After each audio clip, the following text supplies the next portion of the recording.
Nature's most vibrant green, a color that seems like life itself.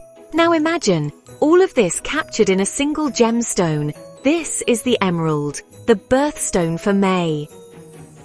But where does this magical stone come from? Why have Egyptian pharaohs, Renaissance masters and modern jewelers all been captivated by it? Join me and let's explore the secrets of the emerald together. Its unique mineral properties, its historical significance, and why it still captures our hearts today. The emerald, the birthstone of May, is one of the most enchanting green gemstones in the world. It's a rare green variety of the mineral beryl. Its name comes from the ancient Greek word smaragdos, which simply means green stone. Its characteristic color is primarily due to the presence of trace elements like chromium and vanadium. These take the place of aluminum in the crystal structure, creating the deep, vivid green hue we see in the most valuable emeralds. Vanadium also gives a green color, though often with a slightly yellowish or brownish tone. Iron, which can also be present in emerald, doesn't make the stone green on its own, but it influences the depth and coolness of the color. It can result in bluer or duller green shades. The most valuable emeralds are distinguished by this color intensity and homogeneity, and it's no coincidence that Colombian emeralds are the most famous in the world, known for their rich and vibrant green color. Interestingly, if the green color of a beryl is solely due to iron, it's not considered a true emerald. Officially, only the presence of chromium or vanadium elevates the stone to the rank of emerald. Chemically, emerald contains beryllium, aluminum, and silicate, and is often found in nature as hexagonal, columnar crystals. Its hardness is between 7.5 and 8 on the Mohs scale, and because of the natural inclusions within it, it requires careful handling.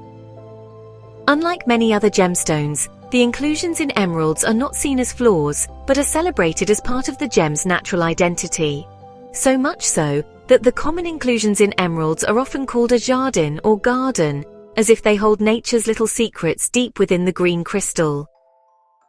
They can appear as tiny cracks, gas bubbles, or even tiny crystals of other minerals. Emeralds form in two main environments. In magmatic hydrothermal deposits, where hot fluids interact with igneous rocks containing beryllium, and also in metamorphic environments, which makes them often heavily included. In Australia, emerald is associated with granite pegmatites and transformed rocks called schists, sometimes also found with transformed limestone, or it can be embedded in calcite or quartz. Emeralds are believed to have many beneficial effects on the body, mind, and spirit. It has a positive effect on the heart chakra and is associated with the zodiac signs of Taurus, Cancer, Libra, Sagittarius, and Pisces.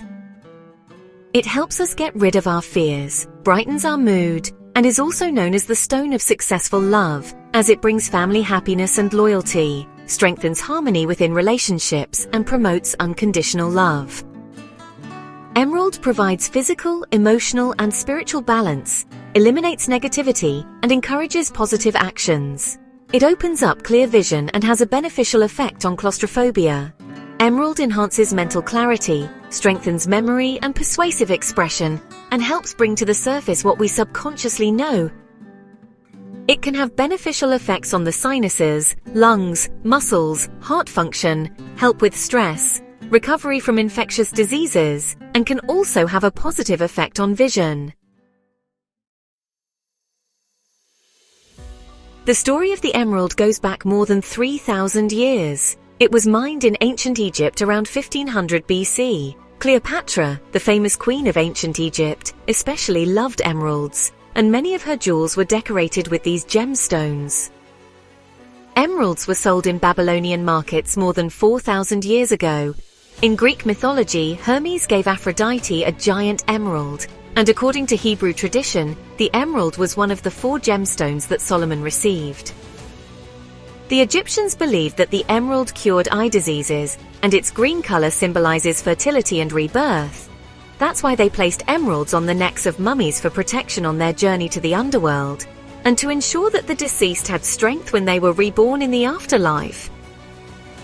The Incas and the Aztecs also valued the emerald and used it in their rituals and ceremonies. In medieval Europe, kings and queens often wore jewelry adorned with emeralds to express their power and wealth.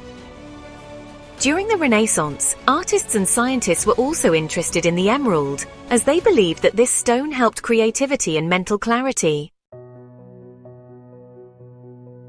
The emerald tells a story that spans centuries and continents. Rulers, priests, scholars, and artists wore and revered this special stone. But it wasn't just a treasure of distant civilizations and legends. The emerald's brilliance also appears in Hungarian history, and in a very special place, among the jewels of a royal crown. Hungary's fate has always been intertwined with the major historical events taking place on the border of East and West. This nation was not only a victim of the times but also a shaper of them, sometimes with a sword, sometimes with diplomacy, but always with dignity and self-awareness. The openness of the Renaissance, the respect for science and art did not leave us untouched. Just think of King Matthias's humanist court, or the education of the Transylvanian princes of the time. And from this historical current emerges a peculiar shining object, the crown of István Bocskai. Bocskai István's crown is one of the most special royal emblems in Hungarian history, which he received in 1605 from Sultan Ahmed I after successfully leading the anti-Habsburg uprising. At the ceremonial celebration held on the Rákos field, Lala Mehmed Pasha personally presented the crown, which was modified from an existing Persian piece at Boczkai's request. This gesture was unprecedented in Ottoman diplomacy. The crown is made of 3 types of gold, weighs almost 2 kilograms. Its diadem and dome top have a total of 486 decorative elements, 89 rubies, 65 emeralds, 15 spinels, 8 amethysts, 32 turquoises, and 282 pearls. A small golden crown sits at the top of the dome, containing a rare 3-centimeter emerald. The crown is decorated with the niello technique, combining Eastern and Renaissance motifs. The emeralds have a prominent place. They can be found on the leaves, the diadem, and the central ornament. The green stones are symbols of renewal, hope, and power. The crown is not only a work of art, but also a political symbol. With this, the Turks recognized Bocskai as king, strengthening his position against the Habsburgs. The original is housed in the Imperial Treasury in Vienna, while an authentic replica can be seen at the Hallwyl Museum in Hajdúszoboszló, Hungary. Throughout the centuries, emeralds have held a special place in almost every jewelry era, not only for their unique color, but also for their elegant appearance. In the 18th and 19th centuries, for example, during the Georgian era, they were often used to decorate intricately crafted flower-patterned jewelry. The so-called flower basket or little garden style rings typically depicted floral compositions inlaid with emeralds and rose-cut diamonds, often with openwork metal and closed foil-backed settings. Victorian-era emerald jewelry reflected the era's wealth, symbolism, and technical advancements, while emphasizing the gemstone's natural beauty. In the Romantic period, emeralds were often combined with gold and diamonds to richly highlight nature motifs, such as snakes, heart-shaped ornaments, or floral patterns. The snake, as a symbol of eternal love, was especially popular after Queen Victoria's famous snake engagement ring, where the emerald adorned the snake's head. In the early 1800s, at the beginning of the Victorian era, gemstones, especially the fragile emeralds, were typically placed in closed settings, meaning the back of the stone was completely covered by a metal plate. This solution protected the stones from damage and allowed their color and brilliance to be enhanced with foil placed at the back. However, thanks to new processing and cutting techniques that emerged during the Industrial Revolution, open settings, where the back of the stone is left open, became increasingly common from the middle of the century, allowing light to pass through the stone from both sides. For emeralds, the closed setting remained popular, as these stones are particularly susceptible to breakage and damage. During this period, artists no longer tried to hide the natural inclusions of emeralds, but often emphasized them as proof of the stone's unique beauty, naturalness, and authenticity.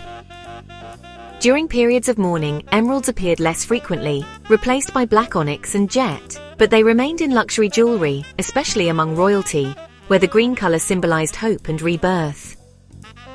In the last phase of the era, emeralds returned in smaller, more refined forms, where the color of the gemstones contrasted with the pale glow of platinum or white gold, signaling a shift towards modern design. Emerald-encrusted jewelry wasn't just a status symbol, but also a carrier of hidden messages. The colonial expansion and cultural blend of Victorian jewelry making was directly related to the explosive growth in popularity of Colombian emeralds in Europe.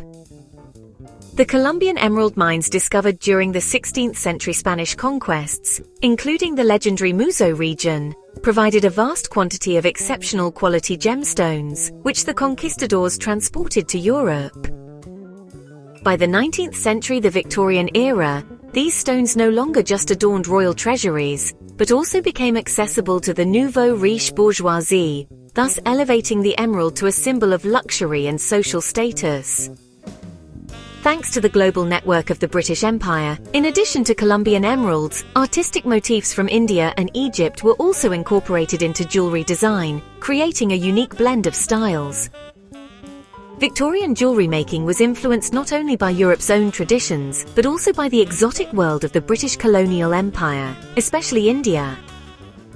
In the 19th century, under British rule, a wealth of Indian artistic influences seeped into European culture, including the world of jewelry. British jewelers were fascinated by the goldsmithing of Indian masters, the delicately crafted floral patterns, such as the sacred lotus, and the special kundan technique, in which gemstones were set in a soft, flexible gold bed, often with an enameled back. Emeralds were especially favored in this context. Their vibrant green color perfectly complemented the Eastern motifs. This Indian-inspired jewelry not only stood out for its beauty, but also conveyed a kind of cultural message. The fusion of Eastern and Western styles became a kind of visual language that also reflected the global presence and power of the British Empire.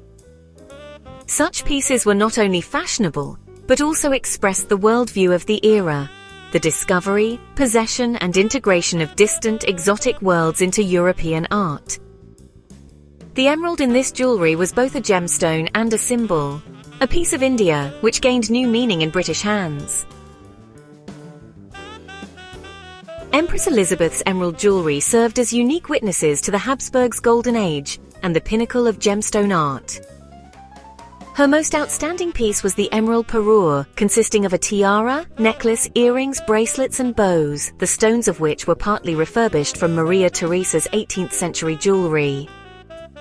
The centerpiece of the tiara was a 50-carat Colombian emerald, framed by diamonds, and captured in many of Sissy's official portraits. Sissy's emerald jewelry wasn't just a status symbol, but also reflected the Empress's enigmatic personality. The mystical allure of the green stones was linked by contemporaries to her love of nature and her yearning for freedom. The emerald brooches and medallions on display today in Vienna, in the treasury of the Hofburg Palace, are just fragments of the grandiose collection that once adorned Europe's wealthiest ruling family. Art Nouveau combined modern style with natural flowing shapes. Emeralds played a key role in the colors and designs. The gems weren't just decoration, they helped tell a story. Their bright green color brought to mind leafy trees, winding vines, and flowing water. Emeralds were often combined with a special enamel technique called plique à jour. Its glassy see-through quality made the stones look even deeper. Without metal backing, the greens seemed to float in the air. Little imperfections inside the emeralds were left visible on purpose. This was a new way of looking at gems. Instead of hiding flaws, they were celebrated, like a fingerprint. In the Art Deco period, designers changed how gems were used. The emerald became a new symbol of luxury. Artists like René Lalique moved away from diamonds. They used the bright green of emeralds, the fiery red of rubies, and the deep blue of sapphires. Emeralds, especially the deep green ones from the Muso mines in Colombia, were perfect for the precise geometric designs of the time. Art Deco emerald jewelry often used Egyptian designs like scarab beetles, sphinxes, or hieroglyphs. The deep green of Colombian emeralds made these designs even more mysterious. Using platinum allowed for thin, airy designs which protected the fragile emeralds without hiding their intense color. During the reign of King Edward, jewelry owed many of its characteristics to platinum. The strength of platinum allowed for the creation of delicate mesh, airy necklaces and satin ribbons, which became the hallmark of the era's jewelry. Designers of the time employed a clean, light style that made ample use of classic motifs, and diamonds, along with platinum, provided a pleasing backdrop for the delicate emeralds. In modern times, new jewelry-making technologies and global communication provide today's emerald lovers with more jewelry design options than ever before. The enduring beauty of antique and vintage styles has inspired frequent revivals, and modern manufacturing techniques have made jewelry more affordable. Vintage emerald rings and jewelry have long been prized for their deep green hues and timeless elegance, and modern pieces often showcase this vibrant gemstone in beautifully crafted gold or platinum settings, highlighting its intense green sparkle. With its fabulous past and enduring beauty, emerald jewelry brings a little piece of history to everyday life, radiating sophistication and elegance for both everyday wear and special occasions. In the 20th century, emeralds became a symbol of Hollywood glamour and luxury, thanks to iconic figures like Elizabeth Taylor and Richard Burton. Their love story not only reshaped the world of cinema, but also the history of luxury jewelry, especially through Bulgari's emerald pieces. Their relationship began in the early 1960s in Rome, on the set of Cleopatra, where Taylor visited the Bulgari boutique almost every day. Burton quickly recognized Taylor's passion for unique jewelry, so over the years he gifted her an entire emerald and diamond set. Taylor proudly wore the most famous of these pieces not only on the red carpet but also in movies and at award ceremonies. The Bulgari emerald set necklace, earrings, bracelet, ring, and a detachable pendant became one of the most recognizable jewelry collections of the 20th century and remains a prized part of the brand's legacy today. These pieces embody not only Bulgari's craftsmanship, but also Taylor's refined taste and Burton's generosity, taking the eternal elegance of the emerald to a new level. An emerald is so much more than just a pretty stone. It holds the freshness of spring, the power of rebirth, and all the rich history passed down through centuries. For those born in May, this stone carries not only beauty but also meaning. It's a symbol of renewal, openness, and inner growth. Wearing it can remind you that every day is a chance for a fresh start, just like nature coming back to life in spring.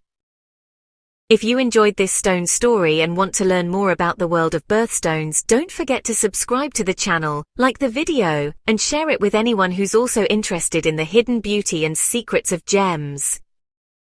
We'll continue the birthstone series soon. Until then, wear your birthstone with pride and draw strength from it every day. Thank you for watching the video. See you in the next episode.